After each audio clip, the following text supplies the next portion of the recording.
I was reading through the civil rights cases. No, not those civil rights cases. The ones that were argued before the United States Supreme Court in 1883.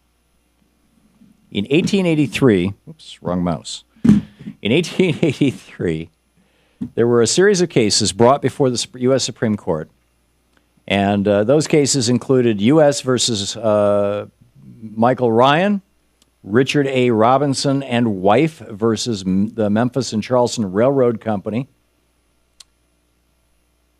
And apparently there was another one that's not named in the final decision.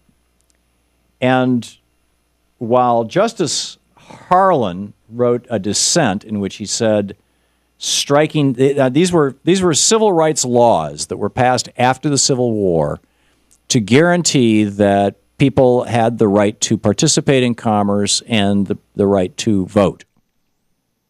They were extensions of the 14th and 15th Amendments. The 13th Amendment freed the slaves. The 14th Amendment gave equal protection to people regardless of race. And the 14th Amendment and the 15th Amendment said that regardless of race, color, or previous position of servitude, you may vote. And Congress has the right to pass laws to enforce these. Congress did pass laws to enforce them. They were called the Civil Rights Laws of the 1860s and 1870s, and they were struck down by the Supreme Court in 1883. This is where Scalia is getting his logic from. I just have to share this with you. This is from the majority opinion. This is the winning opinion in the case. And it was written by Justice Bradley. This is, by the way, the same court, essentially. The makeup of the court is very, very similar to the court that decided Santa Clara County versus Southern Pacific Railroad in 1886, just 3 years later, where they supposedly decided that corporations are people. So here we are at the end of this decision. And they write, when a man has emerged from slavery and by the aid of beneficent legislation has shaken off the inseparable concomitants of that state of slavery, there must be some stage in the progress of his elevation when he takes the rank of a mere citizen and ceases to be the special favorite of the laws. You getting this? In other words, there has to become a time when former slaves were saying, you're not a slave anymore, so you don't deserve any protection. Okay, let me continue. And when his rights as a citizen or a man are to be protected in the ordinary modes by which other men's rights are protected.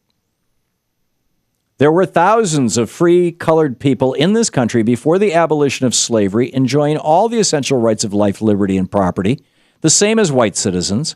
Yet no one at that time thought it was any invasion of his personal status as a free man, because he was not admitted to all the privileges enjoyed by white citizens, or because he was subjected to discriminations in the enjoyments of accommodations in inns, public conveyances, and places of amusement. In other words, before the end of the Civil War, let me just tell you what he just said. And this is the winning decision of the Supreme Court in the civil rights cases of 1883, that before the Civil War, there were freed blacks in the northern states, African Americans in the northern states who were free, and even though they couldn't sleep in the same inn as a white person or eat in the same restaurant as a white person, they did not complain. This is what the Supreme Court was saying.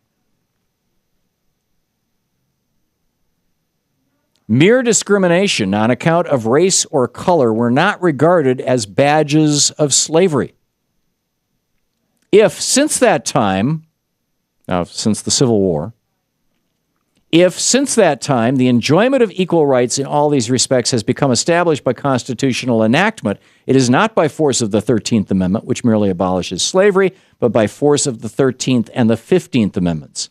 On the whole, we are of the opinion that the countenance of authority for the passage of the laws in question can be found in either the 13th or 14th Amendments of the Constitution, and no other ground of authority for its passage being suggested. In other words, they're saying the Constitution's already dealt with this, you don't need additional laws. Okay, this is what they're fixing to say.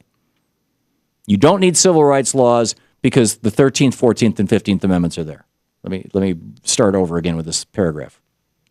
On the whole, we are of the opinion that no countenance of authority for the passage of the law in question, that's the civil rights laws, can be found in either the 13th or 14th Amendment of the Constitution, and no other ground of authority for its passage being suggested, it must necessarily be declared void.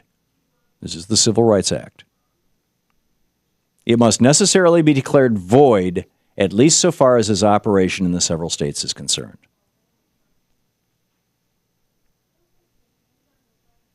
They struck him down.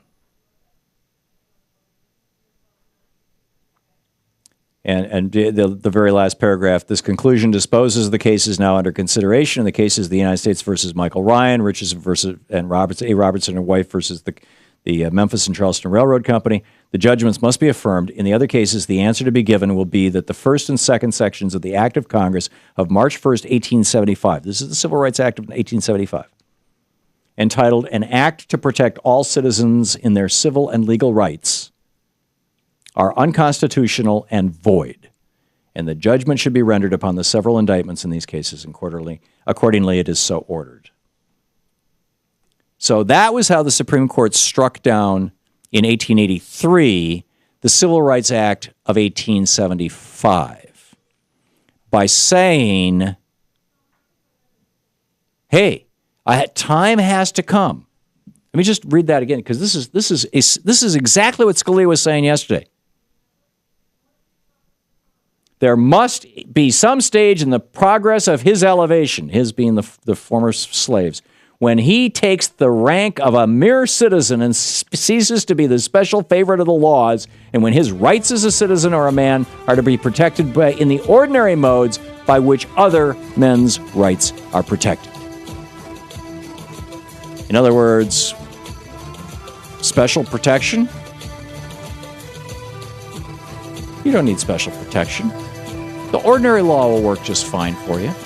Yeah, that worked out really well for like 100 years after this decision. This was 1883. You're listening to the Thom Hartmann Program. Call 866-987-THOM. And this is what 1883 is what Antonin Scalia wants to take us back to. You just watch.